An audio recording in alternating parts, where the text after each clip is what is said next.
Heyo! I have something really interesting to show y'all. It is a complete book of firearms. Found it. Uh, Really cool. I'm glad I found it. But I found something that I think is extremely cool in here. Uh, at page 114. I just gotta find it right quick. What page is that? It's page 43, 51, 104, 114. Alright. Above it, it says Austria. And what is cool is it is the Model 1780 compressed air repeating rifle. This extraordinary rifle, designed by Bartolomeo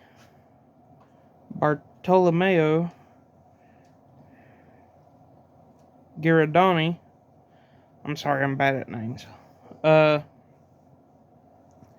Works on compressed air contained in special interchangeable cylinders, which also serve as a buttstock. Basically, it just says butt, but I put in buttstock.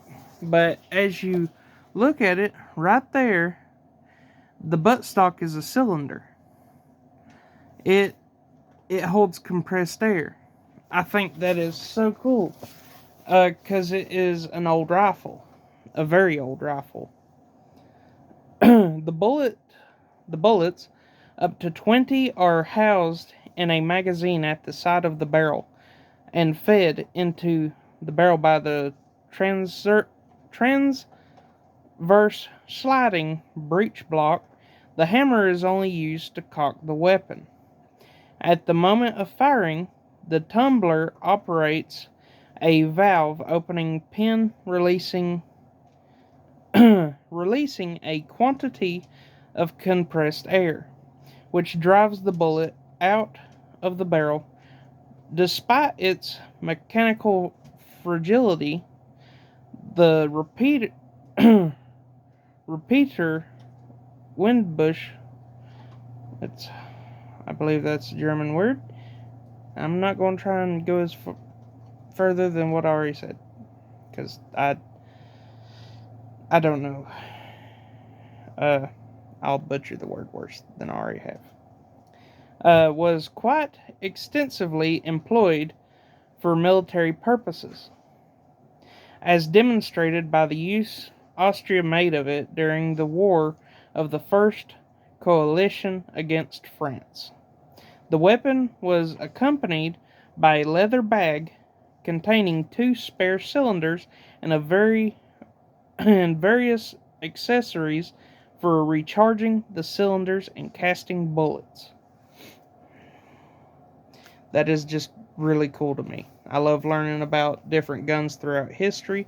The one that I love most of all learning about is tanks, but this is the book that I found. And it just has different guns. It has guns that are no longer around, if I'm correct, and it has guns that are still around.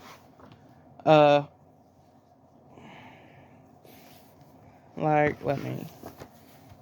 it has some of the guns coming from newer history. The Galil assault rifle, it has some of these in it, but the majority of the book is talking about old rifles, and I love it. I love old rifles, love old tanks. Like when you come into the first page, sorry, I'm just excited about this, so just coming into, oh, and it has some art from depictions of guns and cannons and things like that. And it is awesome. But yeah, it's just like a complete book of just different firearms throughout history. There was one gun that I seen. I'm trying to find it again. It was extremely ornate. Most of these older ones are extremely ornate. Like, it just had carvings all up and down the barrel. Yeah, right here. This specific one. Like, the stock shows it better. It just has extremely good... Well, I don't even know if y'all seen it right there. But right there. Extremely good, ornate, just drawings. It depicts different animals, some mythology, I think, from what it said, and plants, different plants, things like that.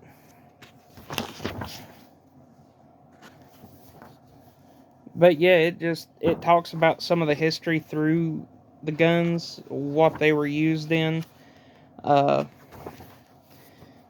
they were made. Oh, that's a collapsing musket.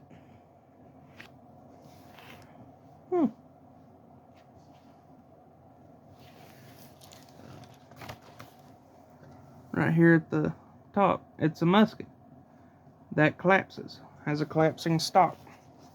Puppy, quit licking the pillow. Go back to licking your paws, not my pillow. I sleep on that. Hey, get back. Go. Shoo. Shoo. Looking at me with them wall eyes. But also it talked about dueling pistols. Oh, here it is. Here's the page on dueling pistols. Hold on. I got my phone call up. Sorry about that. Alright. Dueling pistols. Pistol dueling in the first half of the 19th century.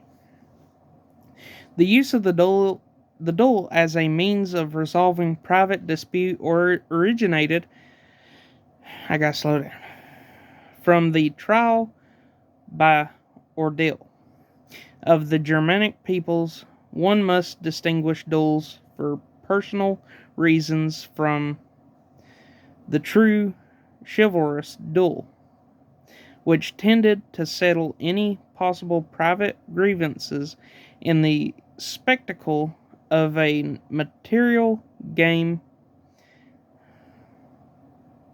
Oh, martial game. Sorry, I read that wrong. When the era of the great tournaments ended. Oh, era. Sorry. I'm going too fast again. Let me calm down and go through this slower. Ended the duel as a final means of defending one's honor was paradoxically forbidden by law, although in fact encouraged by custom, to the extent of being considered almost a symbol of social promotion. For a nobleman, the duel was one of the prerogatives of his class. For a man from the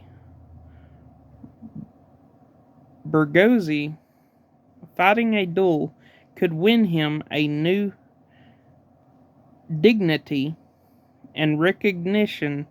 Perhaps that is why dueling persisted for so long, despite numerous political, economic, and social changes, and increasingly heavy penalties.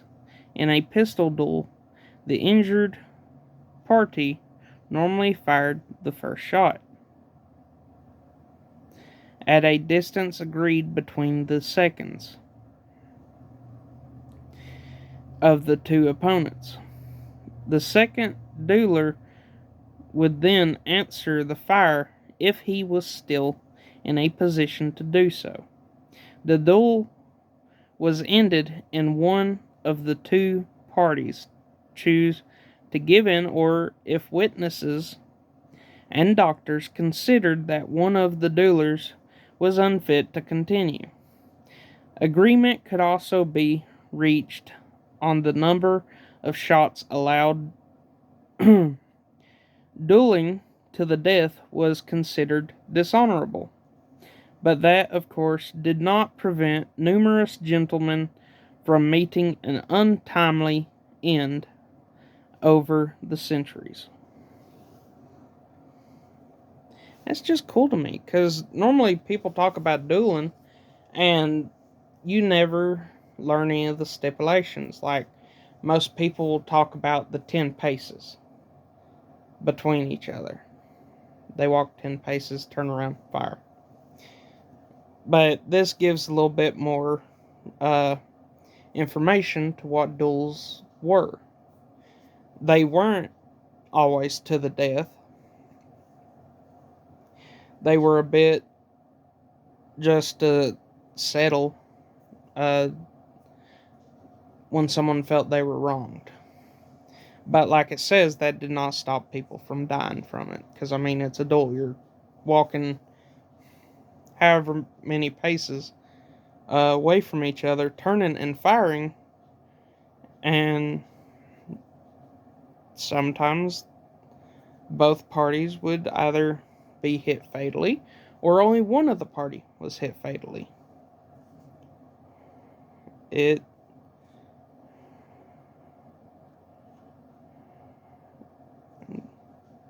Which, from what I heard, if I'm correct, I think is one of the presidents, or is one of the people within who would have been a president but was something else. Uh, he was noted to, if it's believable of what had happened, he jingled when he walked because he was full of so much lead.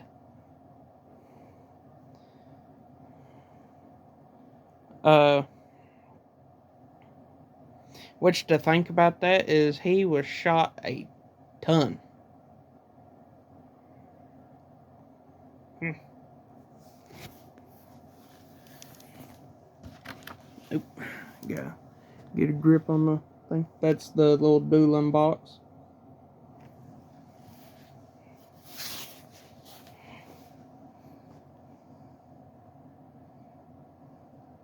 I believe the little pliers looking thing was to probably cast bullets. If you think about it. Maybe. Maybe not. There's one dueling box that has a gavel in it. Either that was just for something within to do with the bullets or whatever, but it could also be for calling a draw to the match.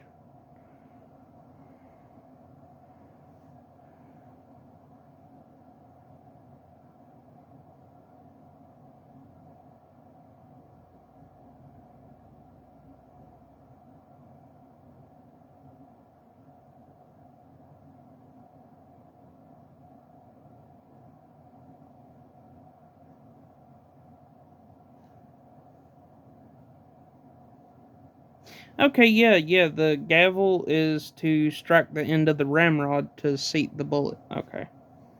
Yeah, it said that up in the little corner part.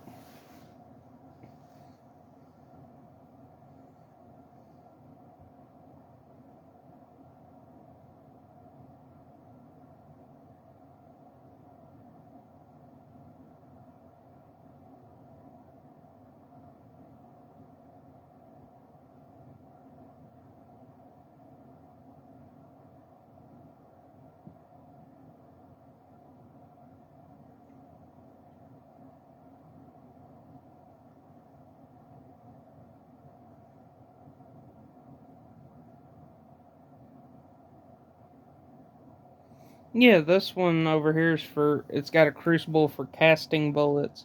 It's also got a bullet extractor for extracting the bullet from the barrel of the gun, uh, either in case both parties decided not to duel, or, a malfunction happened, not enough powder, bullets stuck in the barrel, stuff like that.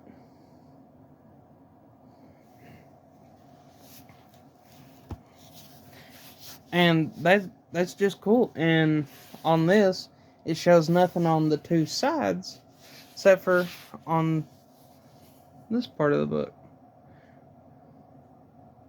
the complete book of firearms. Well, I'm holding it upside down. Sorry about that.